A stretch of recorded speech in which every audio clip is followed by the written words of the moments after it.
I spent my life giving everything, every ounce of strength, every hard-earned dollar, every dream I ever had, and my own blood, the son I raised, the boy I taught to stand tall, stabbed me when I was down, without a second thought, leaving me broken, humiliated, and yet, I would make him pay.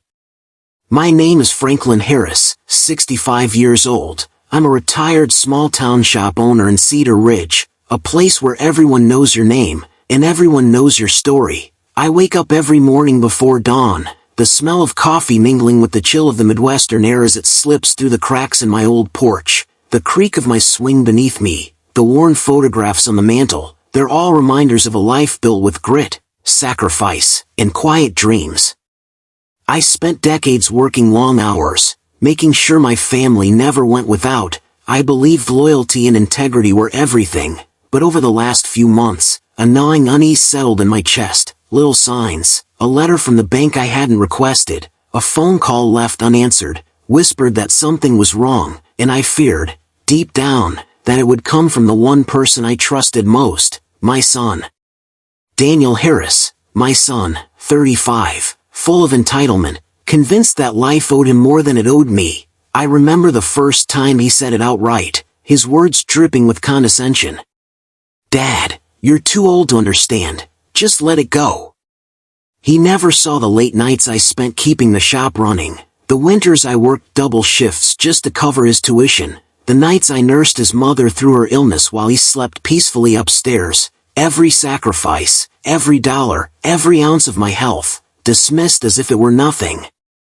I started noticing his little manipulations, transferring funds under vague pretenses, questioning my judgment at home, treating me like a relic of a bygone era. And then came the signs that shattered me, legally, irrevocably. Daniel was planning to take everything I'd built, my retirement savings, the family home, my legacy, erased. I realized the truth. Decades of love, sacrifice, and guidance had been repaid with cold betrayal, and my heart cracked under the weight of it. The day I discovered the full extent of his treachery, I felt like the ground beneath me had vanished. A letter from the bank, official and cruel, spelled it all out. My retirement account drained. The house I'd spent 40 years making a home, sold without my consent. My legacy, erased. I confronted him, voice trembling but composed. "Daniel, what have you done?"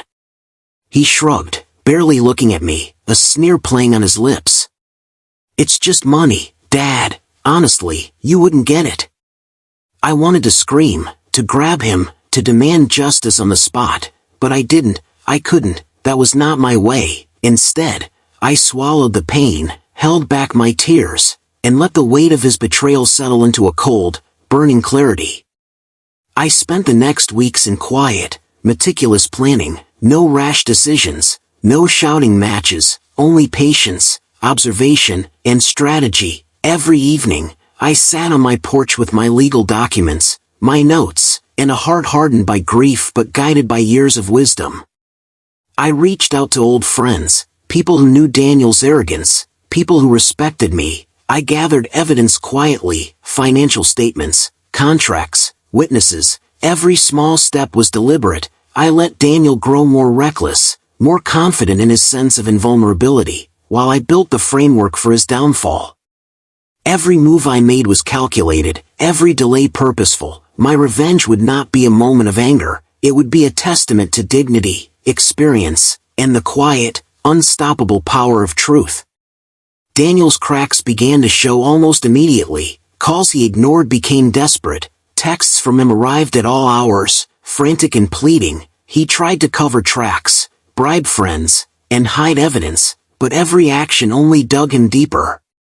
Meanwhile, I remained calm, composed, a man in control. The town noticed, whispers spread. People who had once been loyal to Daniel started questioning him. The arrogance of youth, unchecked by life's hard lessons, was crumbling under the patient pressure of decades of wisdom.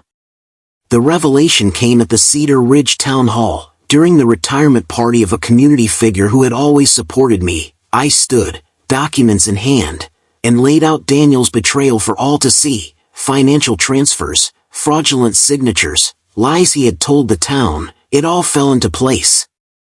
The community gasped. My neighbors, friends, even some family members stared in stunned silence as Daniel's face turned pale. Humiliation swept over him as every lie he told was exposed. People whispered, murmured, and finally, a cheer broke out. Justice had been restored, dignity reclaimed. I stood tall, tears in my eyes, heart heavy yet relieved. I had not only exposed the betrayal, I had reclaimed my honor, my legacy, and the respect that had been denied to me. Daniel disappeared from the community, isolated and shamed. No one defended him, no one offered him refuge. He had squandered the one thing no one could replace, trust.